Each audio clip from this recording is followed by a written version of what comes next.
મિત્રો, વાર્તા શરૂ કરતા પહેલા મારે તમને એક વાત કહેવી છે. મિત્રો, આપનો થોડો સહયોગ જોઈએ છે. અમારું 1000 સબસ્ક્રાઇબનું ટાર્ગેટ હજી અધૂરું છે. જો તમને હજી સુધી ચેનલ સબસ્ક્રાઇબ નથી કરી તો કૃપા કરીને અત્યારે સબસ્ક્રાઇબ કરો. તમારો એક સબસ્ક્રાઇબ અને આગળ વધવા માટે મોટી પ્રેરણા આપે છે. ચાલો સાથે મળીને 1000 સબસ્ક્રાઇબ પૂર્ણ કરીએ. ચાલો હવે શરૂ કરીએ વાર્તા. માનવ શરીર જ્યારે વૃદ્ધ થાય છે ત્યારે તેના હાડકાં જ નબળા નથી પડતા, પણ તેની આશાઓ અને લાગણીઓ પણ કાચ જેવી નાજુક બની જાય છે. એક ઉંમર પછી માણસને બંગલા, ગાડી કે બેંક બેલેન્સની ઈચ્છા નહોતી હોતી. એને તો માત્ર પોતાના સંતાનોનો થોડોક પ્રેમ અને "બા, તમે જમ્યા?" એટલો જ એક મીઠો બોલ જોઈતો હોય છે. પણ જ્યારે એ જ સંતાનો જેમને પોતાના લોહી પાણી કરીને મોટા કર્યા હોય, એક જ જો પોતાના ઘરના વૃદ્ધ મા બાપને ઘરનો નકામો બોજ સમજવા લાગે, માનવા લાગે, તો ઈશ્વર પણ આ દ્રશ્ય જોઈને આંસુ સારે છે. આ કિસ્સો છે 68 વર્ષના પાર્વતીબાનો. પાર્વતીબા એટલે શાંતિ, સહનશીલ અને વાત્સલ્યની સાક્ષાત મૂરત. ચહેરા પર અનુભવી અસંખ્ય કરચલીઓ, આંખોમાં ઉઠી કરુણા અને હાથમાં હંમેશા પોતાના સ્વાર્થ પતિની આપેલી તુલસીની માળા. ગામડાના એક નાના સુંદર ઘરમાંથી પોતાની જિંદગીની શરૂઆત કરનાર પાર્વતીબાએ પોતાની એકના એક દીકરા અંકિતને ખૂબ જ લાડકોડથી ઉછર્યો હતો. પતિના આકળે અવસાન પછી પાર્વતીબાએ પોતાની સાડીના પાલવમાં દુઃખના આંસુ છુપાવીને અંકિતને ભણાવ્યો, ગણાવ્યો અને શહેરમાં એક મોટી કંપનીમાં મેનેજર બનાવ્યો. અંકિતના લગ્ન શહેરની આધુનિક અને થોડી અહંકારી છોકરી પ્રિયા સાથે થયા. લગ્નના શરૂઆતના થોડા મહિનાઓ તો બધું ઠીક ચાલ્યું, પણ જેમ જેમ દિવસો વીતતા ગયા તેમ તેમ ઘરની હવા બદલવા લાગી. પ્રિયાને ઘરના એક ખૂણામાં બેસીને પ્રભુ ભક્તિ કરતા અને ધીમે ધીમે ચાલતા પાર્વતીબાના આંખના કણાની જેમ ખૂંચવા લાગ્યા. પ્રિયા માટે પાર્વતીબા એક અહંકારનો વિષય નહોતા, પણ એક નકામો બોજ હતા. શહેરનો એ 3 બેડરૂમનો આલિશાન ફ્લેટ, જેના હપ્તે ભરવા માટે પાર્વતીબાએ પોતાના ગામડાનું પોતુકું ઘર અને સોનાના દાગીના વેચી દીધા હતા. એ જ ઘરમાં આજે પાર્વતીબા માટે કોઈ જગ્યા નહોતી. તેમને ઘરના સૌથી નાના અને અંધારાવાળા સ્ટોર રૂમ જેવા ઓરડામાં રાખી દેવામાં આવ્યા હતા. ત્યાં ન તો પૂરતો પંખો હતો કે ન તો સરખી હવા પ્રકાશ, પણ પાર્વતીબાએ ક્યારેય અંકિતને કે પ્રિયાને કશું કહ્યું નહીં. તેઓ દરરોજ સવારે વહેલા ઉઠીને પોતાના જંજરીતા હાડકાનો દુખાવો સહન કરીને પણ ઘરના બાકીના કામ કરી આપતા. તેમને ડર હતો કે જો હું નકામી થઈ જઈશ તો મારા દીકરાને હું 12 રૂપ લગાવીશ. છતાં પણ અંકિત અને પ્રિયાનો વ્યવહાર દિવસે ને દિવસે વધુ કઠોર બનતો ગયો. અંકિત પણ હવે વહુના રંગે રંગાઈ ગયો હતો. જે દીકરાને તાવ આવે તો પાર્વતીબા આખી રાત જાગીને તેના માથે પાણીના પોથા મૂકતા. એ અંકિત આજે પોતાની માની ઉધરસનો અવાજ સાંભળને મોં બગાડતો હતો. ઘરમાં જ્યારે પણ કોઈ મહેમાન આવતા ત્યારે પ્રિયા પાર્વતીબાને ઓરડામાં પૂરી દેતી અને કહી દેતી કે બાની તબિયત સારી નથી એટલે બહાર ન આવતા. પાર્વતીબા અંદર બેસીને આંસુ સારતા અને મનમાં ભગવાનને પ્રાર્થના કરતા, હે વહાલા ઠાકોરજી, મારા અંકિતને સદબુદ્ધિ આપજો. એની ભૂલ નથી, એ તો બસ એની દુનિયામાં વ્યસ્ત છે. વૃદ્ધાવસ્થાની સૌથી મોટી લાચારી એ છે કે માણસ બધું જ સમજે છે, છતાં પોતાના જ સંતાનોને સામે કશું બોલી શકતો નથી. સમય વીતતો ગયો. એક દિવસ ઘરમાં એક મોટી આફત આવી પહોંચી, પણ એ આફત કોઈ બહાના નહોતી. માણસો નહીં, પરંતુ પ્રિયા અને અંકિતે પોતે જ વહેરી લીધી હતી. પ્રિયાના ભાઈ શેર બજાર અને સટ્ટાબાજીના ઊંડા દેવામાં ડૂબી ગયા હતા. તેને બચાવવા માટે અંકિતે પોતાની કંપનીમાંથી કંપનીના પૈસાનો મોટો ગોટાળો કરીને સાઈડમાં રકમ સરકાવી દીધી હતી. અંકિતને લાગતું હતું કે આ વાત ક્યારેય બહાર નહીં આવે, પરંતુ કુદરતનો ન્યાય તો અનોખો જ હોય છે. એ કાળી રાત્રે જ્યારે આખું શહેર ઘોર નિંદ્રામાં હતું રહ્યું, ત્યારે અંકિતના ઘરે જોરથી દરવાજો ઠોકરવાનો અવાજ આવ્યો. અંકિતે ગભરાતા દરવાજો ખોલ્યો તો સામે પોલીસ અધિકારીઓ ઊભા હતા. કંપનીના માલિકે અંકિત સામે લાખો રૂપિયાની હેરાફેરીની FIR નોંધાવી દીધી હતી અને પોલીસ એને એરેસ્ટ કરવા આવી હતી. અંકિતના પગ તળિયેથી જમીન ખસી ગઈ. પ્રિયા થરથર કાંપવા લાગી. આ બહોળા ઘોંઘાટ સાંભળીને પાર્વતીબા પણ લાકડીના ટેકે ધ્રુજતા ધ્રુજતા સ્ટોર રૂમમાંથી બહાર આવ્યા. પોતાના દીકરાના હાથમાં હથકડી લાગેલી જોઈને પાર્વતીબાની છાતી ફાટી ગઈ. તેઓ પોલીસના પગમાં પડી ગયા. સાહેબ, મારા અંકિતને છોડી દો. એણે કંઈ નથી કર્યું. મારો દીકરો ચોર નથી. પણ પોલીસે પાર્વતીબાને ધક્કો મારીને આઘા કર્યા. ત્યારે અંકિતે પોતાના બચાવ માટે એક એવો નીચ અને અનામતીય રસ્તો અપનાવ્યો જેને કલ્પના કોઈ માં પોતાની 7 પેઢીમાં પણ ન કરી શકે. અંકિતે રડવાનું નાટક કરીને પોલીસ સામે આંગળી ચીંધીને પોતાના જ ઘરના પવિત્ર ખૂણા તરફ ઈશારો કર્યો. અંકિતે કંપતા અવાજે પણ જાલબાજીની કહ્યું, સાહેબ, આ પૈસાની હેરાફેરી મેં નથી કરી. આ બધું મારી માં અને મારા શાળાએ મળીને કર્યું છે. મારી માં ગીતાના સોગંદ ખાઈને કહું છું કે આ પૈસાનો મોટો હિસ્સો મારી માના રૂમમાં સંતાડેલો છે. પ્રિયાએ પર તરત જ અંકિતનો સાથ આપ્યો અને બોલી, હા સાહેબ, આ બુઢી માએ જ અમારા ઘરને પાયામાલ કર્યો છે. એ જ આ બધી ચોરીની માસ્ટર માઇન્ડ છે. હા સાંભળીને પાર્વતીબાના ચહેરા પરનો રંગ ઉડી ગયો. તેમને લાગ્યું કે તેમના કાળજામાં કોઈએ ઝેરનો ઘૂંટડો રેડી દીધો હોય. જે દીકરાને પોતાની કુખે જન્મ આપ્યો, જેણે પોતાની આખી જિંદગી દીકરાના સુખ માટે હોમી દીધી, એ જ દીકરો આજે પોતાની જેલની સજામાંથી બચવા માટે પોતાની વૃદ્ધમાં અસહાયમાં પર આટલો મોટો ચોરી અને ધોખાધડીનો આક્ષેપ મૂકી રહ્યો હતો. પોલીસે પાર્વતીબાના નાના ઓરડાની તલાશી લીધી અને પ્રાક્ષેપથી વાતો તો એ હતી કે પાર્વતીબાના જૂના લાકડાના ટૂંકમાંથી ખરેખર બ્લેક મિનીની રોકડ રકમથી થેલીઓ મળી આવી. અંકિત અને પ્રિયાએ પહેલાથી જ સાવચેતી રૂપે એ પૈસા પાર્વતીબાના રૂમમાં સંતાડી રાખ્યા હતા, જ્યાંથી જરૂર પડે માના માથે દોષનો ટોપલો ઢોળી શકાય.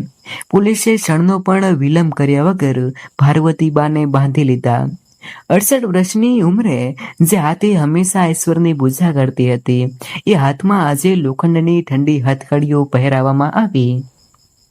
ગામ અને સોસાયટીના લોકો બહાર ભેગા થઈ ગયા હતા. બધા પાર્વતીબા સામે થૂથો કરી રહ્યા હતા.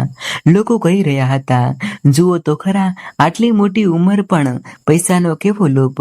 પોતાના દીકરાને પણ ફસાવી દીધો. પાર્વતીબા કંઈ બોલી ન શક્યા. તેમની આંખોમાંથી આંસુની ધારા વહી રહી હતી. એમણે અંકિત સામે જોયું. અંકિતે પોતાની આંખો ચીરી લીધી. પાર્વતીબાએ જીપમાં બેસાડીને પોલીસ સ્ટેશન લઈ જવામાં આવ્યા. પણ આ વાર્તાનો અંત અહીં નથી થતો. આ તો માત્ર એ મહાન ન્યાયની શરૂઆત હતી જે ખુદ ઈશ્વરે લખ્યો હતો. પોલીસ સ્ટેશનમાં જ્યારે પાર્વતીબાને જેલના સળિયા પાછળ ધકેલી દેવામાં આવ્યા, ત્યારે તેમણે કાગળ અને પેન માંગ્યા. એમણે ધ્રુજતા હાથે એક પત્ર લખ્યો. એ પત્રમાં એવું શું લખેલું હતું જેનાથી આખી પોલીસ ટીમ હચમચાઈ ગઈ. અને એ પત્ર વાંચતા પછી શહેરના એક સૌથી મોટા વકીલ અને જજ પોતે રાતોરાત જેલ પર કેમ દોડી આવ્યા? અંકિત અને પ્રિયાએ જે પાપ કર્યું હતું એનો એવો કયો ભયાનક બદલો ઈશ્વરે લીધો છે કે ઘરમાં બેઠેલા બધા જ લોકોને એક પછી એક જેલના સળિયા ગણાવવાનો વારો આવ્યો. પોલીસ સ્ટેશનની એ ઠંડી અને અંધારી કોટડીમાં 68 વર્ષના પાર્વતીબા એક ખૂણામાં બેઠા હતા. શરીર આંખમાં અસહ્ય દુખાવો થયો હતો, પણ એ શારીરિક દુખાવા કરતા પણ વધારે મીઠા એમના હૃદયમાં થઈ રહી હતી.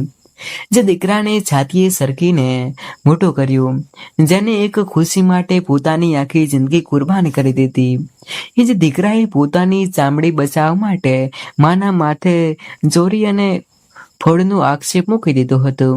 વૃદ્ધાશ્રમમાં સંતાનોનો આનંદર સહન થઈ જાય, પણ એના હાથમાં આટલું મોટું કપટ કાળજું ખાય છે. જેના સળિયા પાછળ બેસીને પાર્વતીબા સતત આંસુ સારી રહ્યા હતા. તેમની નજર સામે અંકિતનું નાનપણ શમી રહ્યું હતું. જ્યારે અંકિત નાનો હતો અને સહેજ પણ ભાગતું, ત્યારે પાર્વતીબા આખી રાત ઊંઘી શકતા નહોતા. અને આજે એ જ અંકિતે માના હાથમાં હથકડીઓ પહેરાવી દીધી હતી. એ જ સમયે પોલીસ સ્ટેશનમાં ડ્યુટી પર રહેલા એક યુવાન ઇન્સ્પેક્ટર, જેમનું નામ રાકેશ હતું, તેઓ આ દ્રશ્ય જોઈ રહ્યા હતા. ઇન્સ્પેક્ટર રાકેશ અનુભવી અસભર હતા. તેમને પાર્વતીબાનું નિર્દોષ અને કરુણ ચહેરો જોઈને કંઈક અજુગતું લાગી રહ્યું હતું. એક 68 વર્ષના વૃદ્ધા જેમના હાથ લાકડી વગર અસ્થિર રહી શકતા નથી, તે આટલી મોટી નાણાકીય હેરાફેરી માસ્ટરમાઇન્ડ કેવી રીતે હોઈ શકે? ઇન્સ્પેક્ટર રાકેશ પાર્વતીબાની કોઠડી પાસે આવ્યા અને નમ્રતાથી બોલ્યા, માજી, હું જાણું છું કે તમે કંઈક છુપાવી રહ્યા છો. એક મા પોતાના દીકરાને બચાવવા માટે મૌન રહી શકે છે, પણ કાયદો અંધ નથી. જો તમે સાચું નહીં કહો તો મારી જિંદગી જેલમાં જ વિતાવવી પડશે. તમારો દીકરો અંકિત તમારી પર આરોપ લગાવીને બહાર આરામથી ફરી રહ્યો છે. શું ખરેખર આ પૈસા તમારા હતા? પાર્વતીબાઈ આંખોમાં આંસુ સાથે ઇન્સ્પેક્ટર સામે જોયું. એમનો અવાજ ધ્રુજી રહ્યો હતો. સાહેબ, દીકરો ભલે માને ભૂલી જાય, પણ મા ક્યારેય દીકરાનું બોર ઈચ્છતી નથી. જો મારે જેલમાં જવાથી મારા અંકિતનું ઘર બચતું હોય તો હું આ જેલમાં જ મારો છેલ્લો શ્વાસ છોડવા તૈયાર છું. પણ સાહેબ, મને માત્ર એક કાગળ અને પેન આપો. મારા ઠાકોરજીને એક ચિઠ્ઠી લખવી છે. ઇન્સ્પેક્ટર રાકેશે તેમને કાગળ અને પેન આપ્યા. પાર્વતીબાએ ધ્રુજતા હાથે કાગળ પર કંઈક લખવાનું શરૂ કર્યું, પણ એ માત્ર ઈશ્વર માટેની પ્રાર્થના નહોતી.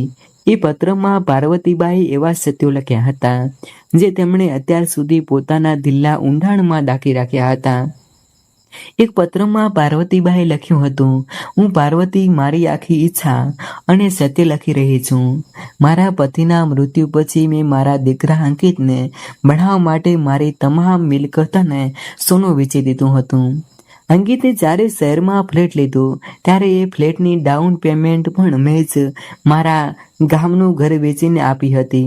પણ છેલ્લા 2 વર્ષથી મારો દીકરો અને વહુ મને ઘરના સ્ટોર રૂમમાં રાખતા હતા. મને જમવાનું પણ પૂરતું આપતું નહોતું.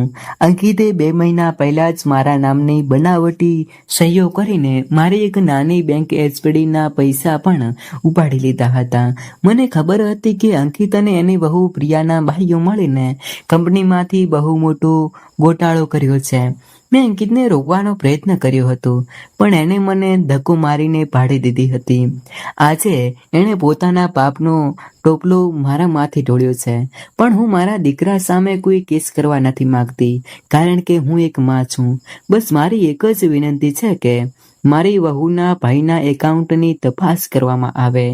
પાર્વતીબાઈ આ પત્ર ઇન્સ્પેક્ટર રાકેશને આપ્યો. પત્ર વાંચતા જ ઇન્સ્પેક્ટર રાકેશની આંખોમાં ગુસ્સો અને આશ્ચર્ય ઉભરાઈ આવ્યું. આ એક માનો ત્યાગ હતો કે પછી દીકરાની નિષ્ઠા? બીજી જ સવારે ઇન્સ્પેક્ટર રાકેશે આ પત્રના આધારે છુપી રીતે તપાસ શરૂ કરી. તેમણે અંકિતના બેંક એકાઉન્ટ્સ, પ્રિયાના ભાઈના ટ્રાન્ઝેક્શન અને કંપનીના રેકોર્ડ્સ ઊંડાણપૂર્વક તપાસ્યા. તપાસમાં જે ખુલાસો થયો એ ચોંકાવનારો હતો. પૈસા માત્ર અંકિતે જ નહોતા ચોર્યા, પણ આમાં એક આખું મોટું કૌભાંડ ચાલી રહ્યું હતું, જેમાં પ્રિયા, તેના ભાઈ અને અંકિતના કંપનીના કેટલાય ઊંચા અધિકારીઓ પણ સામેલ હતા. ઇન્સ્પેક્ટર રાકેશ તરત જ શહેરના સૌથી કડક અને ઈમાનદાર સરકારી વકીલ તથા જજ સાહેબની આ કેસની ગંભીરતા વિશે જાણ કરી. રાતોરાત કેસની દિશા બદલાઈ ગઈ. બીજી તરફ ઘરે અંકિત અને પ્રિયા ખુશ થઈ રહ્યા હતા. તેમને લાગતું હતું કે તેમણે બહુ હોશિયારીથી માને જેલમાં મોકલીને પોતાનો બચાવ કરી લીધો છે. પ્રિયા અંકિતને કહી રહી હતી, જોયું, મેં કહ્યું હતું ને કે એ ડોશીએ ફસાવી દઈશું તો પોલીસ આપણી તરફ નજીક નજર પણ નહીં કરે. હવે આપણે શાંતિથી જીવી શકીશું.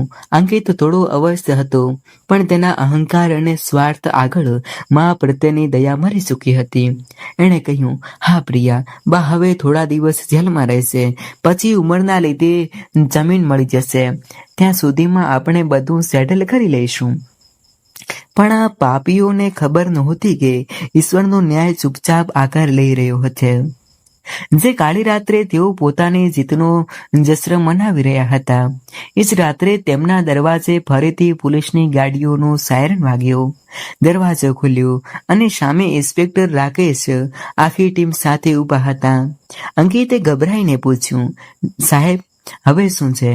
મારી માએ જેલમાં કંઈ વાંક કર્યો છે? ઇન્સ્પેક્ટરે રાકેશને હસીને અંકિતના મુખ પર એક સળસળનો તમાચો માગવી દીધો. તારી માએ નહીં, પણ તારા જેવા કુપુત્રએ જે પાપ કર્યું છે એની સજા ભોગવવાનો સમય આવી ગયો છે. ઇન્સ્પેક્ટર રાકેશે ગર્જના કરી. પોલીસે અંકિત અને પ્રિયા બંનેના હાથમાં હથકડીઓ પહેરાવી લીધી. પ્રિયા ચીસો પાડવા લાગી. સાહેબ, તમે અમને કેમ પકડો છો? ચોર તો એ બુઢિયા છે. ત્યારે ઇન્સ્પેક્ટર રાકેશે એવો ખુલાસો કર્યો જેનાથી પ્રિયા અને અંકિતના ચહેરાનો રંગ સફેદ પડી ગયો. ઇન્સ્પેક્ટર રાકેશે કહ્યું, તમારી હોશિયારી જ તમારી કબર બની ગઈ છે. તમે જ નોટોની થેલીઓ માના રૂમમાં સંતાડી હતી. એ થેલીઓ પર અને મોટું પણ માત્ર તમારા બંનેના અને પ્રિયાના ભાઈના ફિંગરપ્રિન્ટ્સ મળ્યા છે. આના હાથેનો એક પણ છાપ એની પર નથી. અને એટલું જ નહીં, પ્રિયાના ભાઈને પણ પોલીસે એરપોર્ટ પરથી રસ્તો કાપતા જ પકડી પાડ્યો છે. એણે પોલીસ સામે કબૂલી લીધું કે આ આખી સાજીદ તમે ત્રણેય મળીને કરી છે. આ સાંભળીને અંકિત અને પ્રિયાના પગ નીચેથી જમીન ખસી ગઈ. પણ રહસ્ય હજુ અહીં પૂરું નહોતું થયું. જે સમયે અંકિત અને પ્રિયાને પોલીસ સ્ટેશન લાવવામાં આવ્યા ત્યારે જેલના દરવાજા પાસે એક આલીશાન કાળી ગાડી આવીને ઊભી રહી. એ ગાડીમાંથી શહેરના સૌથી જાણીતા અબજોપતિ બિઝનેસમેન અને સમાજ સેવક બહાર આવ્યા. તેમણે સીધા જેલમાં જઈને પાર્વતીબાના પગ સ્પર્શ કર્યા. આ અબજોપતિ માણસ કોણ હતો? તેનો પાર્વતીબા સાથે શું સંબંધ હતો? અને પાર્વતીબાના ભૂતકાળનું એવું કયું મોટું રહસ્ય હતું જે આટલા વર્ષોથી છુપાયેલું હતું? અંકિત અને પ્રિયાએ મા સાથે કરેલા વિશ્વાસઘાત બદલ કોર્ટમાં એવો કયો ચોંકાવનારો નિર્ણય આવવાનો હતો જેનાથી આખું ખાનદાન જેલમાં સડી જવાનું હતું? પોલીસ સ્ટેશનની અંધારી કોટડીમાં જ્યારે અંકિત અને પ્રિયાને હથકડીઓ પહેરાવીને લાવવામાં આવ્યા ત્યારે તેમની નજર સામે જ એક આલીશાન કાળી ગાડી આવીને અટકી. ગાડીમાંથી બહાર નીકળેલા વ્યક્તિને જોઈને તેમના સિનિયર અફસરોએ પણ સન્માનમાં ઊભા થઈને ગયા. એ વ્યક્તિ બીજું કોઈ નહીં પણ શહેરના સૌથી મોટા ઉદ્યોગપતિ અને દાનવીર શેઠ જીતેન્દ્ર કાપડિયા હતા. શેઠ જીતેન્દ્ર કાપડિયા સીધા જ પાર્વતીબાની કોટડી પાસે પહોંચ્યા. તેમણે પોતાના મોકા સૂચની પર પરવા કર્યા વગર જેલના ફ્લોર પર ઘૂંટણીએ બેસીને પાર્વતીબાના ચરણ સ્પર્શ કર્યા. તેમની આંખોમાંથી આંસુ વહી રહ્યા હતા. માજી, મને માફ કરી દો. મને ખબર નહોતી કે મારે અન્નપૂર્ણમાં આજે આ હાલતમાં જેલના સળિયા પાછળ દિવસો વિતાવી રહી છે. જીતેન્દ્ર કાપડિયાનો અવાજ ધ્રુજી રહ્યો હતો. આ દ્રશ્ય જોઈને પ્રિયા અને ત્યાં હાજર તમામ લોકો સમ થઈ ગયા. અંકિત પોતાની ફાટેલી આંખો જોઈ રહ્યો હતો. જે અબજોપતિ શેઠ આગળ જવા માટે મોટા મોટા નેતાઓ અને અફસરો લાઈનમાં ઊભા રહેતા હતા, એ શેઠ આજે એની ભિખારણ જેવી દેખાતી માના પગમાં પડીને રડી રહ્યા હતા. ઇન્સ્પેક્ટર રાકેશે આશ્ચર્યથી પૂછ્યું, શેઠજી, તમે આ વૃદ્ધાને ઓળખો છો? શેઠ જીતેન્દ્ર કાપડિયાએ ઊભા થઈને અંકિત તરફ એક તિરસ્કાર ભરી નજર ફેંકી અને કહ્યું, સાહેબ, ઓળખું છું. આજે હું જે કંઈ પણ છું એ માત્ર ને માત્ર આ માજીના કારણે છું. આજથી 30 વર્ષ પહેલા જ્યારે હું અનાથ, ભૂખ્યો અને રેખડતો છોકરો હતો ત્યારે મારી પાસે ખાવા માટે એક રોટલો પણ નહોતો. હું ક્ષયની, ટીબીની ગંભીર બીમારીથી પીડાતો હતો અને રસ્તા પર કિનારે મરવાની હાલતમાં પડ્યો હતો. લોકો મને રડવાથી, અડવાથી પણ ડરતા હતા. પણ એ સમયે આ પાર્વતીબાએ પોતાના દાગીના ગીરવે મૂકીને મારો ઈલાજ કરાવ્યો હતો. પોતાની સાડીના પાલવથી મારા ઘા લૂછ્યા હતા અને મને પોતાના દીકરાની જેમ ઘરમાં રાખીને રોટલો ખવડાવ્યો હતો. જીતેન્દ્ર શેઠની આંખોમાં ભૂતકાળના શ્રમણો તરી આવ્યા. તેમણે આગળ કહ્યું, જ્યારે હું ભણી ગણીને પગભર થયો અને પોતાના ધંધા માટે શહેરમાં આવ્યો ત્યારે પાર્વતીબાએ મને આશીર્વાદ આપીને કહ્યું હતું કે બેટા, તારી મહેનતથી તું મોટો માણસ બન. મને તારી પાસેથી કશું નથી જોઈતું. હું વર્ષો સુધી આ માજીને શોધતો રહ્યો, પણ અંકિત આ માજીને ગામડેથી શહેરમાં લઈ આવ્યો અને એમનું સરનામું બદલાઈ ગયો. અને આજે આ નાલાયક દીકરાએ એ જ મા સાથે આટલી મોટી નીચતા કરી. આ સાંભળીને અંકિત અને પ્રિયાના મોંમાંથી અવાજ નીકળ્યો. અંકિતનું માથું શરમથી ઝૂકી ગયું. જીતેન્દ્ર શેઠે પાર્વતીબાના તરફ ફરીને નમ્રતાથી કહ્યું, માજી તમે ચાલો મારી સાથે. આજથી આ જીતેન્દ્ર તમારો દીકરો છે. મારા બંગલાના સૌથી સુંદર ઓરડામાં તમારું સ્થાન હશે. આ કુપુત્રે તો તમને બોજ સમજીને ઘરની બહાર કાઢી મૂક્યા, પણ મારા માટે તો તમે સાક્ષાત લક્ષ્મી છો. પરંતુ પાર્વતીબાએ ધીમેથી માથું ધોણાવ્યું. તેમના ચહેરા પર આજે પણ એક જ સમ્યતા અને કરુણતા હતી. પાર્વતીબાએ ધ્રુજતા અવાજે કહ્યું, ના બેટા જીતેન્દ્ર, તારો પ્રેમ જ મારા માટે બહુ મોટો આશરો છે, પણ હું જેલમાંથી બહાર નહીં આવું. જે દીકરાને મેં પોતાના લોહીથી સીંચ્યો એ જ જો મને ગુનેગાર માનતો હોય તો આજ શા માટે જેલ જ સજાવું ધામ છે. હું ઈશ્વરના ન્યાયની રાહ જોઈશ. એ જ વખતે જેલના કમ્પાઉન્ડમાં એક બીજી ગાડી આવી. તેમાંથી શહેરના જાણીતા જજ સાહેબ અને કલેક્ટર બહાર આવ્યા. અંકિતે પોતાના ફોડ કેસમાં અને મા પર ખોટો આક્ષેપ મૂકવાના ગુનામાં જે જાળવણી હતી તે હવે એના પર ગળાનો ફાંસો બની ગઈ હતી. જજ સાહેબે ફેસની ગંભીરતા અને ઇન્સ્પેક્ટર રાકેશ દ્વારા રજૂ કરવામાં આવેલા તમામ પુરાવો, જેમાં ફિંગરપ્રિન્ટ્સ, બેંક ટ્રાન્ઝેક્શન અને પ્રિયાના ભાઈની કબૂલાત સામેલ હતી, જોઈને ઓન ધ સ્પોટ નિર્ણય લીધો. જજ સાહેબે પાર્વતીબાને તમારા આક્ષેપોમાંથી બિનશરતી મુક્ત કર્યા અને પોલીસને કડક આદેશ આપ્યો. પાર્વતીબા સંપૂર્ણપણે નિર્દોષ છે, પણ પોતાના સ્વાર્થ માટે પોતાની આંસુ અને સગીમા પર ખોટો આક્ષેપ મૂકનાર અંકિત, તેની પત્ની પ્રિયા અને પ્રિયાના ભાઈને તાત્કાલિક અસરથી જેલમાં ધકેલી દેવામાં આવે. આ કેસમાં કોઈ પણ જમીન મંજૂર કરવામાં આવશે નહીં. પોલીસ અધિકારીઓએ અંકિત અને પ્રિયાને ધક્કા મારીને એ જ અંધારી કોટડીમાં પૂરી દીધા, જ્યાં થોડી વાર પહેલા પાર્વતીબા બેઠા હતા. પ્રિયા જેલના સળિયા પકડીને ચીસો પાડવા લાગી, મને છોડી દો, મેં કંઈ નથી કર્યું, આ બધું અંકિતના કહેવાથી થયું છે. અને અંકિત હાથ જોડીને પાર્વતીબાના પગમાં પડવા લાગ્યો, બા મને માફ કરી દે, મારાથી બહુ મોટી ભૂલ થઈ ગઈ. મને આ અંધારી કોટડીમાંથી બહાર બચાવી લે. બા તારો અંકિત મરી જશે. પાર્વતીબાએ પોતાના દીકરા સામે જોયું. અંકિત માનું કાળજું પોતાના સંતાનને તડપતું જોઈને કાંપી ઉઠ્યું. પણ શું પાર્વતીબા પોતાના દીકરાને માફ કરી દેશે? હજુ તો ઈશ્વરના ન્યાયનો પહેલો જ અંક શરૂ થયો હતો.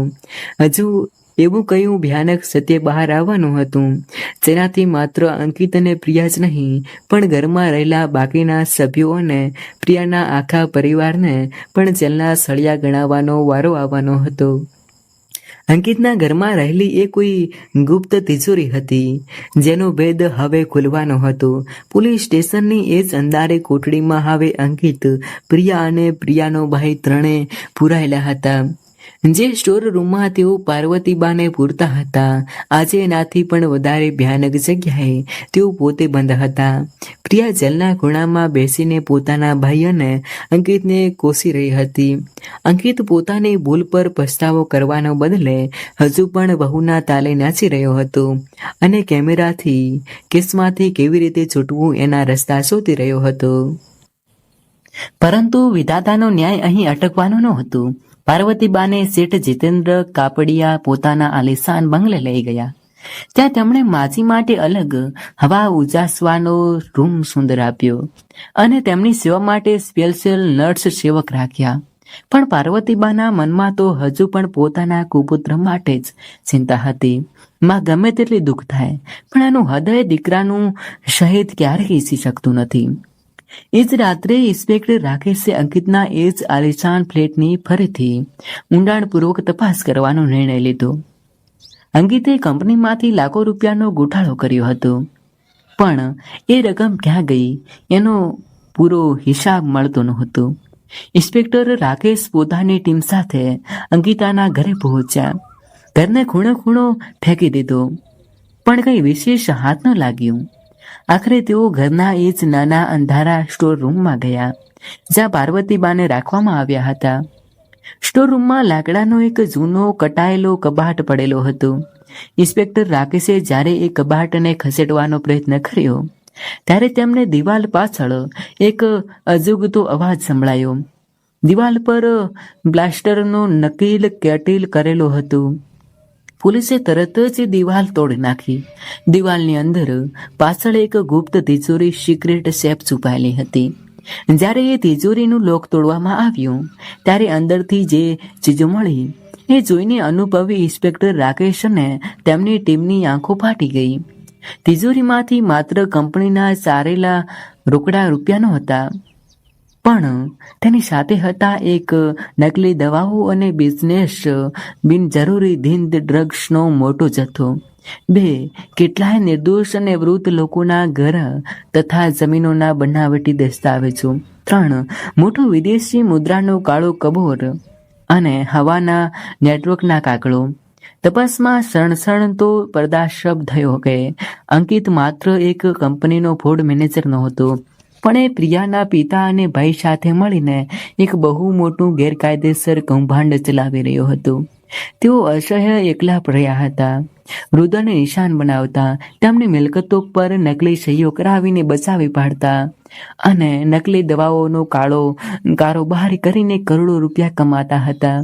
પ્રિયાના પિતા જેઓ સમાજમાં એક મોટો દાનવીર અને પ્રતિષ્ઠિત વ્યક્તિનો મુખોટો પહેરીને ફરતા હતા, તેઓ આ આખા કાળા કારોબારમાં મુખ્ય માસ્ટર માઇન્ડ હતા.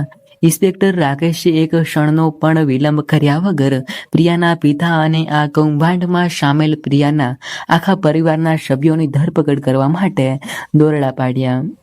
રાતોરાત પ્રિયાના પિતા, તેની માતા અને તેના સાથીદારોની પણ ધરપકડ કરી લેવામાં આવી. જે પરિવાર પોતાને બહુ ચાલાક સમજીને એ રહસ્ય વૃદ્ધ માને જેલમાં ધકેલવાની સાજિશ રચી રહ્યો હતો, આજે એ આખો જ પરિવાર અંકિત અને પ્રિયાના પિતા અને માતા બધા જ જેલના સળિયા પાછળ આવી ગયા. બીજી સવારે જ્યારે અંકિતે જેલમાં પોતાના સાસુ સસરાને પણ હથકડીઓમાં જોયા ત્યારે એના હોશ ઉડી ગયા. પ્રિયાના પિતા અંકિત પર ચીસો પાડવા લાગ્યા, તારા લીધે અમારો આખો પરિવાર બરબાદ થઈ ગયો. તું અને તારિયા અમારા માટે પોતાને સાબિત થયા. પ્રિયા પણ પોતાના જ પતિ સાથે ઝઘડવા લાગી. મેં તારી સાથે લગ્ન કરીને મારા જીવનની સૌથી મોટી ભૂલ કરી. તું એક નકામો માણસ છે. જેલની કોટડીમાં અંકિત અને પ્રિયા વચ્ચે મારાપીટ શરૂ થઈ ગઈ. જે અહંકાર અને પૈસા માટે એમણે પોતાની માને તરછોડી હતી, એ જ પૈસા અને અહંકારે આજે તેમના જ ઘરના કટડા ઘરી નાખ્યા હતા. પરંતુ વાર્તામાં હજુ એક વળાંક આવવાનો હતો, બાકી હતો, જેણે બધાના હોશ ઉડાવી દીધા. કોર્ટમાં કેસની આખરી સુનાવણી શરૂ થઈ. જજ સાહેબની સામે આંખો કાળો કોરબાર અને અંકિતે પોતાની મા પર મૂકેલો મોટો આરોપ સાબિત થઈ ચૂક્યો હતો. જજ સાહેબ આકારી શક્યા સંભળાવવા માટે પેની નીબ તોડવાના જ હતા. જ્યારે જ કોર્ટનો દરવાજો ખોલીને પાર્વતીબા અંદર દાખલ થયા. પાર્વતીબાના હાથમાં એક જૂની ડાયરી હતી. એ ડાયરીમાં એવું શું લખેલું હતું? પાર્વતીબાએ કોર્ટ સમક્ષ ઊભા રહીને જજ સાહેબ પાસે એવી કઈ વિનંતી કરી જેનાથી આખી કોર્ટમાં સન્નાટો છવાઈ ગયો. શું અંકિત અને પ્રિયાને આજીવન કેદની સજા થશે કે પછી પાર્વતીબા ફરી એકવાર માં બનીને તેમને માફ કરી દેશે? અદાલતનો ખંડ સંપૂર્ણપણે શાંત હતો. જજ સાહેબના હાથમાં પેન હતી અને તેઓ અંકિત, પ્રિયા તથા તેમના આખા પરિવારને આકારી સજા સંભળાવવા જઈ રહ્યા હતા. પણ એ ક્ષણે લાકડીના ટેકે ધીમે ધીમે ચાલતા પાર્વતીબા અમદાવાદના દાખલ થયા.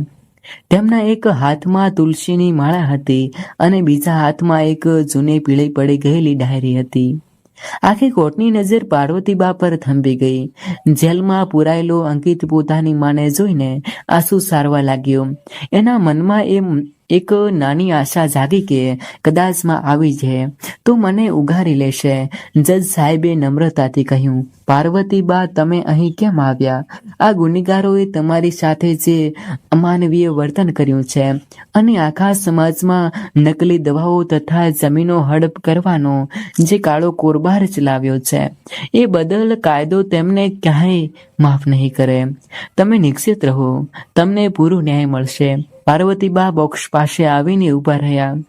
એમનો અવાજ કામતો હતો, પણ એમાં એક વિચિત્ર ગંભીરતા હતી. પાર્વતીબાએ કહ્યું, જજ સાહેબ, કાયદાનો ન્યાય તો કાગળ પર લખાય છે, પણ ઈશ્વરનો ન્યાય માણસના કર્મ પરથી લખાય છે. આ ડાયરી મારા પતિની છે. મારા પતિ જ્યારે જીવતા હતા ત્યારે તેમણે પોતાની મહેનતથી કમાણીથી એક ટ્રસ્ટ બનાવ્યું હતું. એ ટ્રસ્ટનો હેતુ અનાથ બાળકો અને અસહાય વૃદ્ધોની સેવા કરવાનો હતો. મારા પતિએ એમની વસિયતમાં સ્પષ્ટ લખ્યું હતું કે જો મારે દીકરો અંકિત ક્યારેય કપાતર નીકળે કે કોઈ અધર્મનો રસ્તો અપનાવે તો ઘરની તમામ મિલકત, બંગલો અને પૈસા આપોઆપ એ ટ્રસ્ટના નામે થઈ જશે.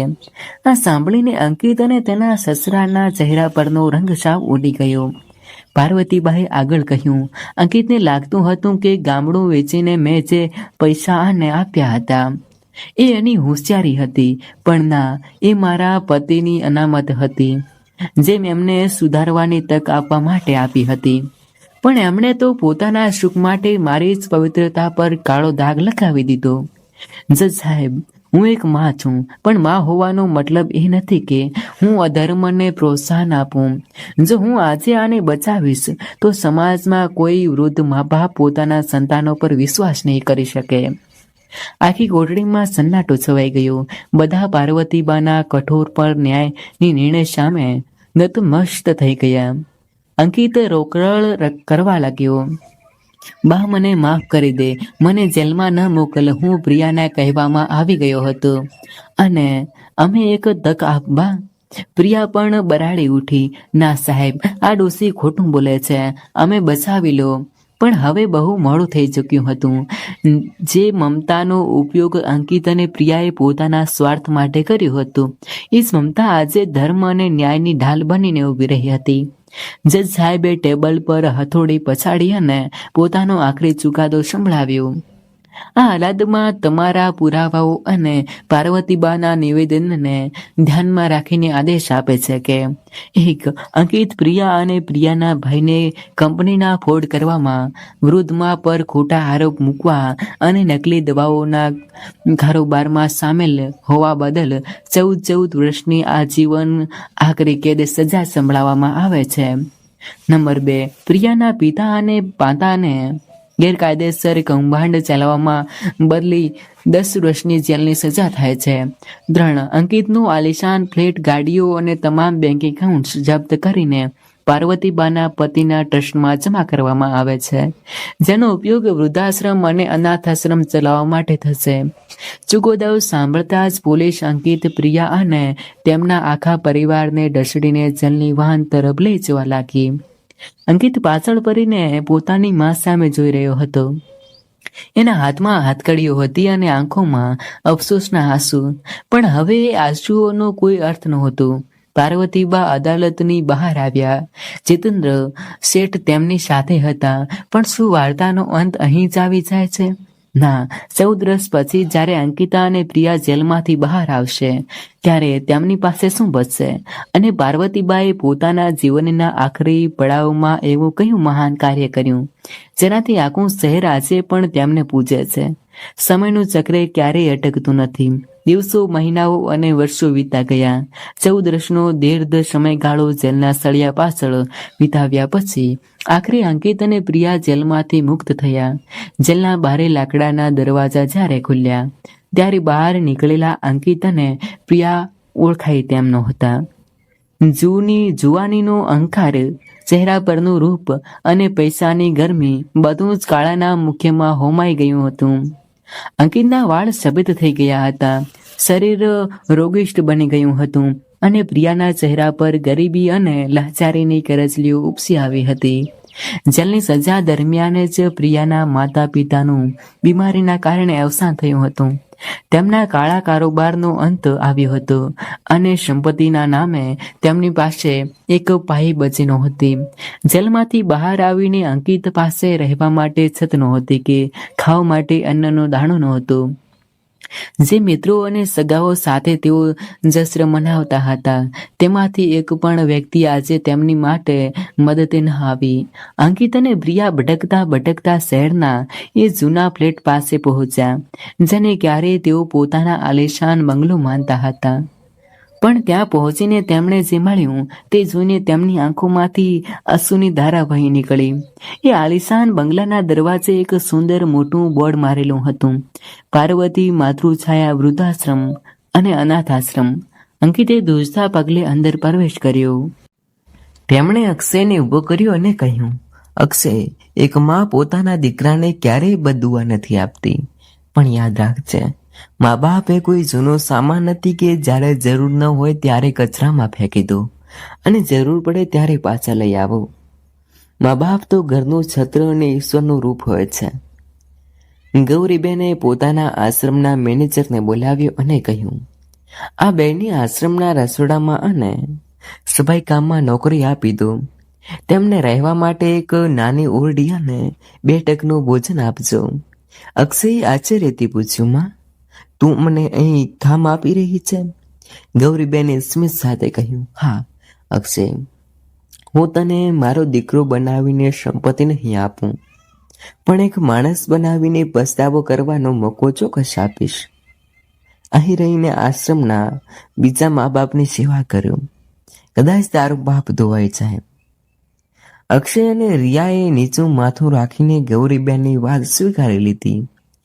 જે દીકરાએ માને કચરામાં ફેંકી હતી, તેને આજે માના આશ્રમમાં સેવા કરવાનો અવસર મળ્યો.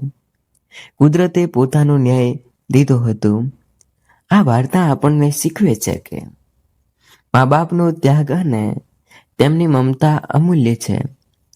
જે સંપત્તિનો પોતાના મા બાપનું અપમાન કરે છે, સમય તેમને એવા વળાંક પર લાવી દે છે, ઊભો રાખે છે કે જ્યાં પસ્તાવા સિવાય કશું જ બાકી નથી રહેતું. જો તમને આ હૃદયસ્પર્શી વાર્તા ગમી હોય અને આમાંથી કોઈ બોધપાઠ મળ્યો હોય તો વિડીયોને લાઈક ચોક્કસ કરજો. તમારા મિત્રો અને પરિવાર સાથે શેર કરજો અને આવી જ ભાવનાત્મક તથા પ્રેરણાદાયી વાર્તાઓ જોવા માટે અમારી ચેનલને સબસ્ક્રાઈબ કરવાનું ભૂલતા નહીં.